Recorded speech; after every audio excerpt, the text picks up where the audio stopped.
السلام علیکم ورحمۃ اللہ وبرکاتہ۔ امید ہے گروپ کے تمام ممبران خیر و عافیت سے ہوں گے۔ حق تعالیٰ سبحانہ و ہمیشہ آپ حضرات کو خیر و عافیت سے رکھے۔ صلی اللہ علی محمد صلی اللہ علیہ وسلم۔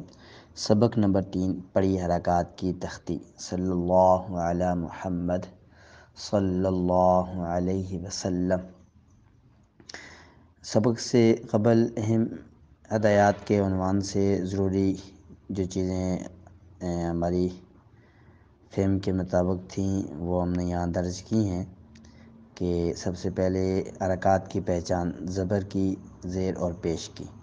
حرف کے اوپر بنی ہوئی چھوٹی سی ترچھی سی لکیر کو زبر، حرف کے نیچے بنی ہوئی چھوٹی سی ترچھی سی لکیر کو زیر اور حرف کے اوپر بنی ہوئی چھوٹی سی ترچھی سی لکیر کو پیش کہتے ہیں۔ استاد بچوں کو ان تینوں حرکات کی پہچان کر کے پھر ان سے وہ سوال کریں کہ زبر زیر پیش کسے کہتے ہیں، زبر کسے کہتے ہیں، زیر کسے کہتے ہیں، پیش کسے کہتے ہیں، اور پھر اس حرکت کو کی طرف اشارہ کر کے پوچھیں کہ اس کا نام کیا ہے، زبر کی طرف، پھر اسی طرح زیر کی طرف اور اسی طرح پیش کی طرف۔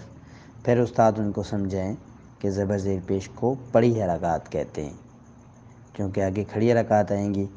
تو اس سے قبل ان کو اکثر حضرات نے تو حرکات ہی لکھا ہے، لیکن چونکہ یہ وہ کھڑی ہوتی ہیں اور یہ قدرے جو وہ پڑھی حرکات ہیں، حضرت قاری نور محمد صاحب رحمۃ اللہ نے بھی جو ہے وہ حرکات اور تنوین کی مشق میں جو لفظ انا لائے ہیں اور اس میں نون کے اوپر انہوں نے لکھا ہے کہ پڑھا زبر، یعنی کہ پڑھی حرکات کی طرف اشارہ ہے۔ بہرحال زبر زیر پیش کو پڑھی حرکات کہتے ہیں۔ پھر استاد ان سے سوال کریں کہ پڑھی حرکات کسے کہتے ہیں، تو وہ جواب دیں۔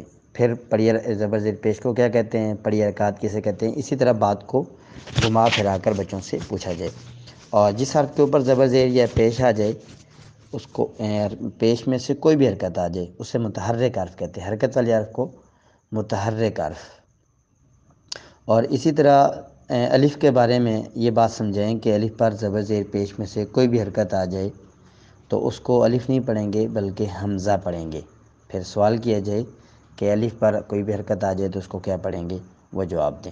پڑھی حرکات کے پڑھتے وقت جو ضروری ایک بات ہے کہ 3 باتوں کا خیال رکھنا بہت ضروری ہے۔ یہ بات بچوں کو اچھی طرح یاد کروا دی جائے کہ نمبر 1، کھینچ کر نہیں پڑھنا، جھٹکا نہیں دینا۔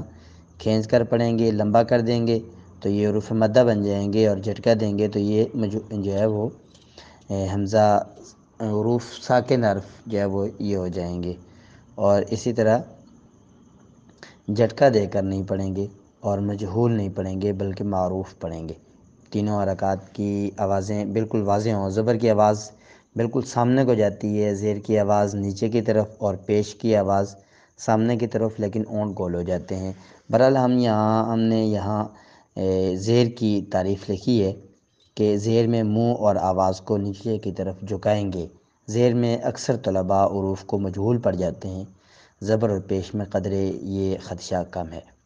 اور ایک ضروری چیز کہ را پر زبر پیش، یہ را کے جو قاعدے ہیں وہ ہم نے یہیں اسی طرح جس سبق کے متعلق جو چیز تھی وہ لکھتے چلے گئے ہیں کہ را پر زبر پیش ہو تو اس کو پر اور زیر ہو تو اس کو باریک پڑھیں گے۔ اس کے بعد عاجزانہ مشورے کے عنوان سے ہم نے اس تختی کو پڑھانے کے جو ہے وہ جوڑ رواں کے بعد شروع سے آخر تک پڑھانے کے بعد صرف رواں شروع سے آخر تک اور آخر سے شروع تک ہر سطر کو اوپر سے نیچے یا نیچے سے اوپر 3 حروف کو ایک سانس میں یہ رواں سننے کے لیے ہم نے یہ درج کیا ہے۔ اس طرح اگر اساتذہ اکرام تختی سنیں گے تو انشاءاللہ بچوں کا بہت فائدہ ہو جائے گا۔ تو پڑھانے کے طریقے میں جوڑ کا طریقہ ہم نے لکھا ہے، تو اسی طرح تمام حروف کے جوڑ کروائے جائیں گے۔ سب سے پہلے حضرت قاری نور محمد صاحب رحمہ اللہ جو ہے وہ گلے والے حروف ہلکی لے کے آئے ہیں، تو بچوں نے چونکہ مفردات کی مشق میں یہ حروف پڑھ لی ہیں تو اس لیے یہاں ان کے لیے سمجھنا زیادہ مشکل نہیں ہوگا۔ بالکل وہی ترتیب ہے ہماری، جس ترتیب سے مفردات کی مشق لکھی ہے اسی طرح حرکات کی تختی لکھی گئی ہے۔ سب سے پہلے گلے والے حروف حمزہ، حمزہ زبر آ، یہاں جو ہے وہ بچے اس حرف کی ادائیگی میں اس سے قبل بھی ہم عرض کر چکے ہیں کہ بچے غلطی کر جاتے ہیں، تو اس طرف ان کو ضرور متوجہ کیا جائے۔ حمزہ زبر آ، حمزہ زیر ای، حمزہ پیش او، آ ای او، تینوں حروف کو ایک سانس میں آ ای او۔ پھر ہا زبر ہا، ہا زیر ہی، ہا پیش ہو، ان کا رواں ہا ہی ہو، تینوں کو ایک سانس میں ہا ہی ہو۔ کیونکہ مقصود رواں ہے، جوڑ آسانی کے لیے ہے، تو یہ گلے کے آخر والے دو ہو گئے ہیں۔ تو اس کے بعد گلے کے درمیان والے، تو گلے کے بالکل درمیان سے آواز پیدا ہو، بچوں سے بھی پوچھا جائے، ان کو بھی ساتھ ساتھ سمجھا دیا جائے، تو یہ ان کے لیے بہت مفید بھی ہے اور ضروری بھی ہے۔ گلے کے درمیان سے عین زبر آ، کم از کم 3 الف اور زیادہ سے زیادہ 5 الف کی مقدار مد والے جو 12 حروف ہیں ان کو لمبا کیا جا سکتا ہے۔ عین زبر آ، عین زیر عی، عین پیش عو، ع عی عو، عی عو، حا زبر حا، حا زیر حی، حا پیش حو، حا حی حو، حا حی حو، دونوں گلے کے درمیان والے۔ اس کے بعد گلے کے شروع والا موٹا ہوتا ہے، چونکہ موٹے حروف میں یہ دو حروف سب سے پہلے پڑھا دیے گئے تھے، اور اس میں مخارج والے میں جو ہے وہ آخر میں یہی دو گلے والے حروف آتے ہیں۔ گلے کے شروع سے ادا ہونے کی وجہ سے پر موٹے پڑے جاتے ہیں، تو یہاں بھی آپ کو موٹا بھی پڑھایا جائے، طلباء کو ساتھ سمجھا بھی دیا جائے کہ گلے شروع سے آواز پیدا ہو رہی ہے، اس وجہ سے حرف کی آواز پر ہے، موٹی ہے۔ غین زبر غا، غین زیر غی، غین پیش غو، غا غی غو، تینوں کو ایک سانس میں غاغی غو۔ خا زبر خا، خا زیر خی، خا پیش خو، خا خی خو، خا خی خو۔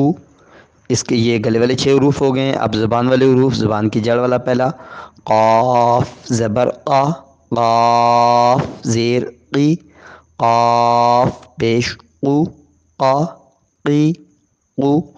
یہاں ایک بات عرض کر دوں کہ بہت سے طلباء اس حرف کو پورا نہیں پڑھتے ہیں، اساتذہ اکرام اس طرف بھی توجہ نہیں فرماتے ہیں کہ قاف درمیان میں جو الف ہے اس کو کم از کم 3 الف اور زیادہ سے زیادہ 5 الف کی مقدار لمبا کیا جائے، تو وہ 3 الف جتنا بعض حضرات جو ہے وہ اس طرف بھی توجہ نہیں دیتے، وہ 3 الف کے بجائے وہ بالکل درمیان سے الف کو حذف ہی کر دیتے ہیں، قف زبر قا پڑھ دیتے ہیں۔ تو قف بھی نہیں پڑھیں گے، کم از کم 3 الف، قاف زبر قا، قاف زیر قی، قاف پیش قو، تینوں کو یا وہ الگ الگ رواں قا قی قو، قا قی قو۔ تو اس طرح سے یہ 3 لائنوں میں 7 حروف جو ہے وہ آگے ہیں، چونکہ ایک لائن میں 7 حروف ہیں تو یہ 3 لائنوں میں 7 حروف آگے ہیں۔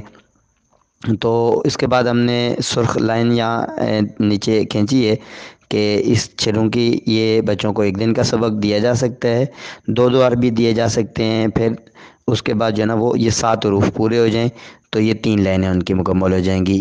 اس کے بعد زبان کی جڑ تھوڑا سا آگے منہ کی طرف آ جائے گی، سخت حصے کے ساتھ لگے گی تالو کے، تو باریک کاف ادا ہوگا، کاف زبر کا، کاف زیر کی، کاف پیش کو، کا کی کو، کا کی کو۔ اس کے بعد زبان کا درمیان جیم زبر جا، جیم زیر جی، جیم پیش جو، جا جی جو، جا جی جو۔ وہی مخرج شین زبر شا، شین زیر شی، شین پیش شو، شا شی شو، شا شی شو۔ یا زبر یا زیر یی، یا پیش یو، یا یی یو، یا یی یو، تینوں کا ایک ہی مخرج زبان کا درمیان تالو کے ساتھ لگتا ہے۔ اس کے بعد زبان کی کروٹ غاد زبر غا، اونٹ بالکل موٹے حروف کی ادائیگی میں اس سے پہلے بھی عرض کر دیا گیا ہے، اور یہاں بھی طلباء سے بہت زیادہ احتیاط کروائی جائے کہ حرف کو پور کرنا ہے تو اس کے مخرج سے، اصل مخرج سے حرف ادا ہو تو حرف پور ہو جاتا ہے، اور اس کے صفات کے ساتھ حرف کو ادا کیا جائے تو پور ہو جاتا ہے۔ زبان کی کروٹ لگنے کے بعد مکمل زبان اوپر تالو کے ساتھ جو ہے وہ جڑ جائے گی، تالو کی طرف اٹھے گی، پور ادا ہوگا۔ غاد زبر غا، لاد زیر لی، لاد پیش لو، لا لی لو، لالیلو، لام زبر لا، لام زیر لی، لام پیش لو، لا